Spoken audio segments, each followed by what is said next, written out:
Okay, so we previously looked at the 911 call as analyzed by Mark McClish, looked at the ransom note. Now we're looking at John and Patsy Ramsey's interviews.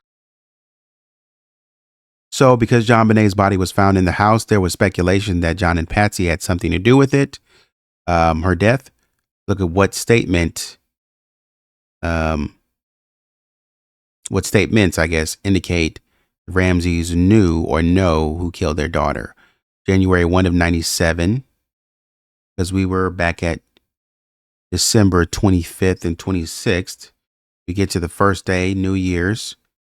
1 week after JonBenet was murdered, John and Patsy gave their first interview with Brian Cabell on CNN. And the interviewee, BC, Brian Cabell, why did you decide you want to talk to us now? We've been pretty isolated. I mean, it's only been like a week.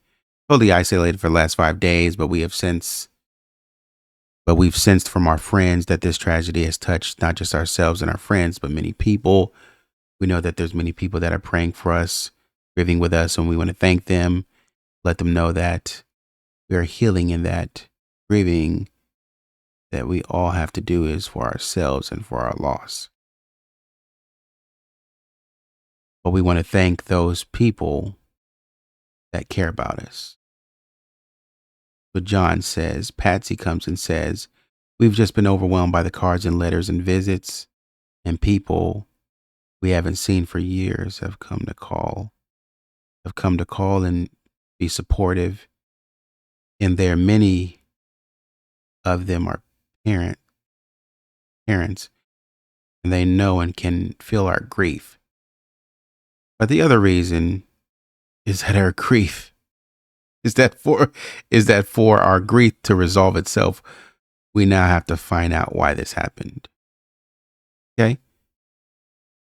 The Ramseys stated that the reason for conducting this interview was because they wanted to thank people that were supporting them. They wanted to let their supporters know that they are healing. John Ramsey had added they wanted to find out why this happened. In a later interview in May 97, he commented on that CNN interview, saying, we primarily felt the need to thank people, and that was the principal reason. Pretty consistent.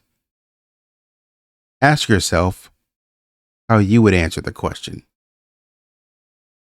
Why did you decide to talk to us now?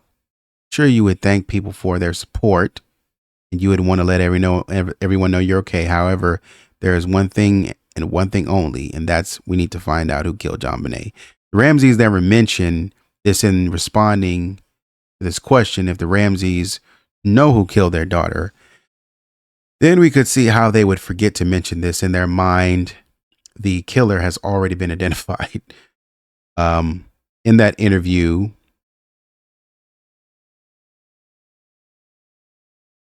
on May 1st, gave an interview to several members of the media. One question was posed, Mr. Ramsey, what do you want to say to the killer of your daughter? We'll find you. I have that as a sole mission for the rest of my life. Patsy, what do you got to say? Likewise, I agree with my husband. The police and the investigators have assured us that this is a case that will be solved or can be solved. You may be eluding the authorities at this time, but God knows who you are and will find you.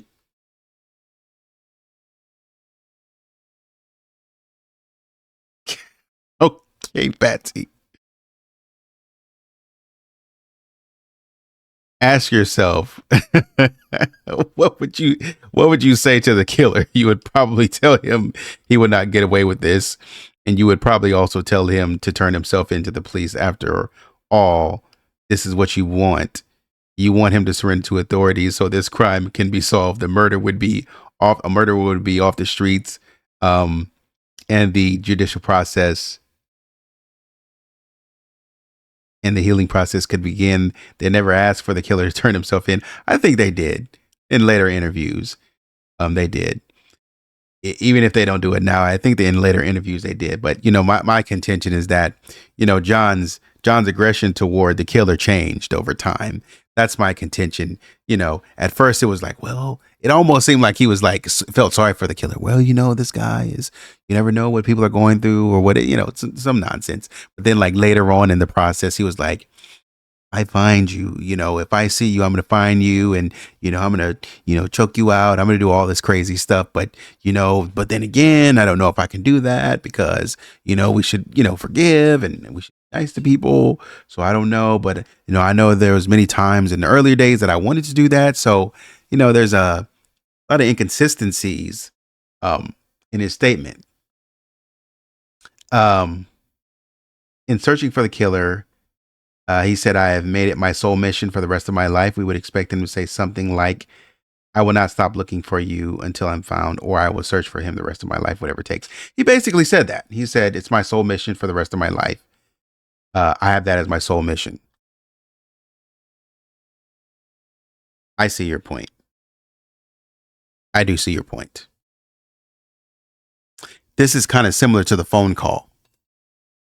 I have that as my sole mission for the rest of my life. You have what as your sole mission? We have a kidnapping. Hurry, please.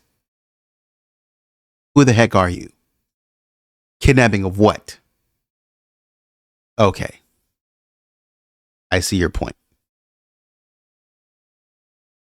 I will not stop looking for you.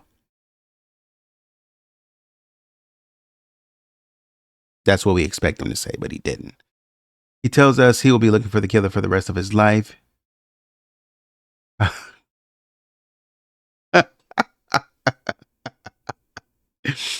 How does he know that it will take him the rest of his life to find the killer? I don't know. Come on. He's just, John is just talking, man. Even if they have nothing to do with this, he's just talking. So you can't hold that against him. He's just talking. What if the killer was caught the very next day? The mission would be over. However, if John knows that who killed his daughter and he doesn't want to reveal that person, then we could see how he would say something like this. The interviewer says, if I may follow up, what does it do to you to hear these comments and reports from profilers, investigators, rampant speculation in public that somebody close to you may have been in your home and done this to your daughter?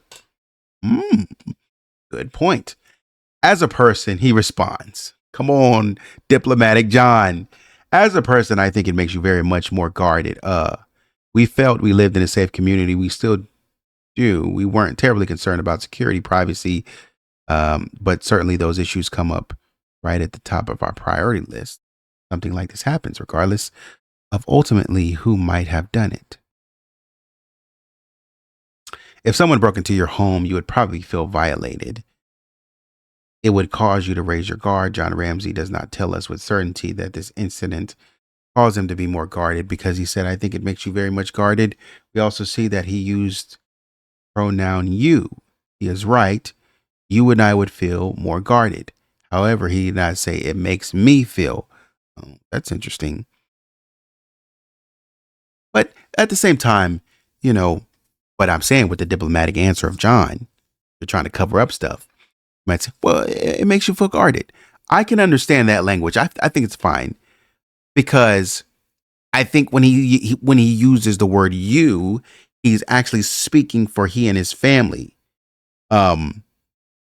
Because Burke said the same thing. Why I don't really feel like I'm in danger. And so John kind of said the same thing. I don't really feel like we're in danger right now. And that's weird because if somebody walked in your house and violated, if somebody walked in your house, you had a state of the art security system. If somebody walked in your house and just like grabbed your daughter and like was about to whisk her away, into the wind, from there, you're not worried about somebody. Man, look. If somebody snuck into my crib and I had an alarm system, dude, Yo, for the next 2 weeks or so, we're all sleeping on the second floor, the third floor, or what have you. We're all upstairs in my bedroom. Bert, come up here with us. We don't want to have no more problems. I'm locking the door. I might get a weapon. My alarm system is on. I got security, watching my house. I'm fixing that window in the basement. We might even blockade and lock that little part, that little vent down there so nobody can get through there. We're locking the garage door. Man, look. And this is why I have a problem with them saying this. We thought this was a safe community and this, that, and third. This is why I have a problem with that. And them leaving the alarm off. When I installed the alarm system in my home, you better believe every night, every time I left, that alarm system was on. Period. So for you guys to say that you walked out on Christmas Day with no alarm, I don't care how safe you thought that. I lived in a safe neighborhood. I didn't think anybody was going to come bother me. You see what I'm saying? But I still, what would I install an alarm for and not use it? I still use my alarm. There's nobody's home that I go to that has an alarm that doesn't use it. And I'm talking about, at nighttime. Especially. Because I might go to my father-in-law's house. He has an alarm. And every time you go in and out, it's beep, beep, beep, beep, beep, beep. At nighttime, it's set. We show up at nighttime to visit. He's coming to the door. Hey, let me get the alarm real quick.